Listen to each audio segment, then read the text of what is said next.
How's it going, guys? I'm here back again with another video. These days the talk is all about iOS 11 and people are updating from last year's iOS 10 to the new iOS 11. But most of our devices or the devices that support iOS 11 also support 3D Touch technology. So how did it improve? In which way was the Force Touch enhanced? This is the topic of today's video. This is the Apple Fox channel and let's get started. Well, the place where the majority of all 3D Touch changes took place is the reorganized control center. You of course know how it looks like and you are already familiar with it. And as you know, there are many different new toggles available to use and many of them have 3D Touch capabilities. So let's start with force pressing on the first big platter right here. So there are the other options like the airdrop. In case you didn't know where it disappeared, it can be found there, and this was not possible to do in the older versions of the OS. Even though the toggles don't work very well, or don't work at all we can say. I was talking about it in the things I don't like about iOS 11 video. When turning off Wi-Fi or Bluetooth in the control center, it doesn't turn it off completely, it just disconnects you. But to get back to the topic, it also works for the music widget or the actual player in the control center. The same thing goes for the brightness. When you force press on it, not only gets larger, but there is also the toggle for night shift hidden there. I like it because I don't click it very often, so it doesn't need to be visible all the time. For the volume, nothing really useful in there. It is 3D Touch capable too, but it just gets larger and not sure if it was necessary to do by Apple. There are also other smaller icons that don't have a specific widget or more options available, but can still be force pressed.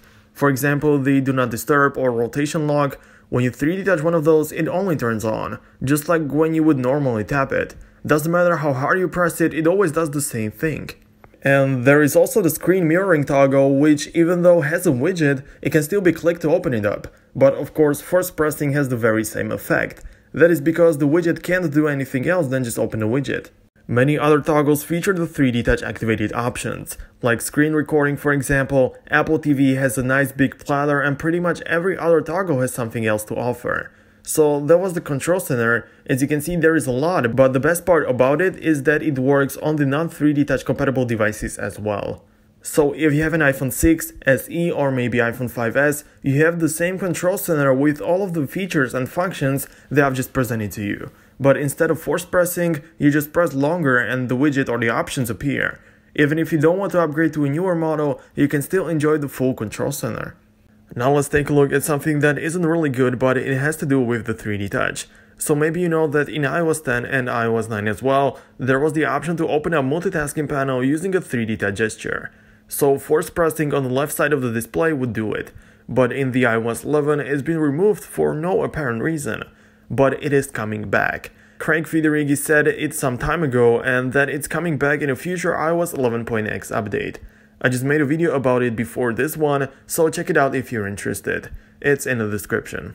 The icon of the App Store has been tweaked, but that's of course nothing new. But the 3D Touch toggles also accommodate the new logo. It's right next to the redeem toggle. I really like that Apple thinks about the details and that it's optimized so well.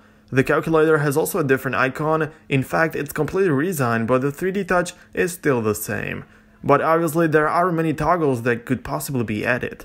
So here we are. If you're still deciding if it's a good idea to update and 3D Touch plays a big role in your everyday life, then I hope I made it clear for you. Hope you enjoyed this video. If you did, then definitely click the like button. You can check out some of my other videos if you want to, and subscribe too in order for you not to miss anything in the future. Have a great day and see you in the next one.